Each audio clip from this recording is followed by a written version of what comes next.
আসসালামু আলাইকুম। আশা করি সবাই ভালো আছেন।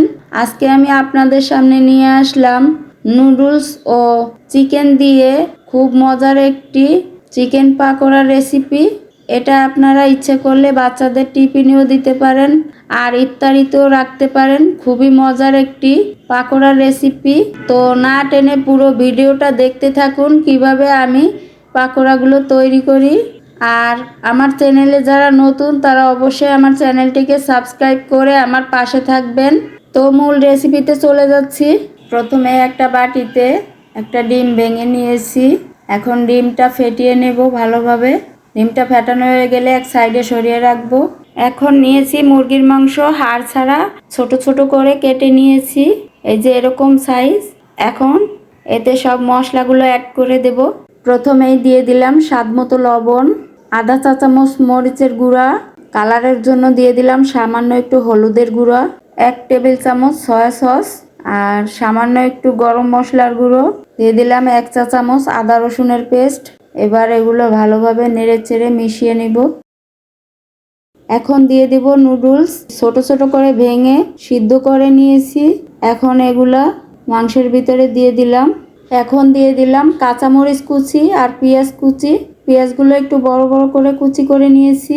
দিয়ে দিলাম চিলি ফ্লেক্স। ঝালটা আপনাদের স্বাদ অনুযায়ী দিতে পারেন, বাড়িয়ে বা কমিয়ে।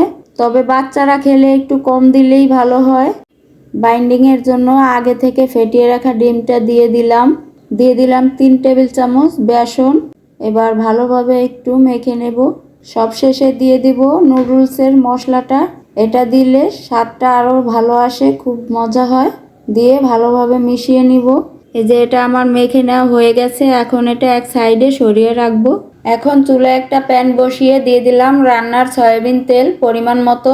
তেলটা গরম হয়ে গেছে। এখন মেখে রাখা চিকেন ছোট ছোট গোল করে তেলের ভিতর দিয়ে দেব। তেলটা অতিরিক্ত গরম অবস্থায় দেওয়া যাবে না, মিডিয়াম থেকে একটু লোতে রেখে পাকোড়াগুলো ভেজে নিতে হবে। একইভাবে সবগুলো পাকোড়া তেলের ভিতর দিয়ে দিলাম। একটা সাইড ভাজা হয়ে গেছে। এখন উল্টে পাল্টে ভালোভাবে ভেজে নেব। একই স্বাদের নুডলস বাচ্চারা প্রতিদিন খেতে চায় না। এইভাবে যদি আপনারা পাকোড়ার মতো তৈরি করে দেন তাহলে খুবই মজা করে বাচ্চারা খাবে। এটা এতটাই মজার যে বানানোর সাথেই বাচ্চারা কাড়াকাড়ি করে খেয়ে নেয়, এতটা মজার। আপনারা বাসায় এরকম ট্রাই করে দেখবেন যে কতটা মজার হয়। না বানিয়ে খেলে বুঝতেই পারবেন না। তো এই যে আমার সবগুলো পাকোড়া মুচমুচে করে ভেজে নিয়েছি।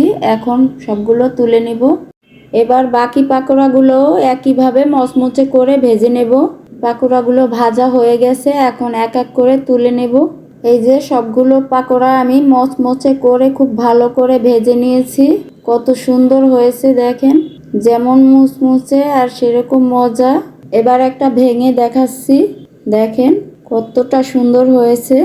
রেসিপিটা ভালো লেগে থাকলে বাসায় ট্রাই করে দেখবেন। আরও মজার মজার রেসিপি পেতে আমার চ্যানেলটি লাইক, কমেন্ট, শেয়ার এবং সাবস্ক্রাইব করে আমার পাশে থাকবেন। সবাই ভালো থাকবেন, সুস্থ থাকবেন। আল্লাহ হাফেজ।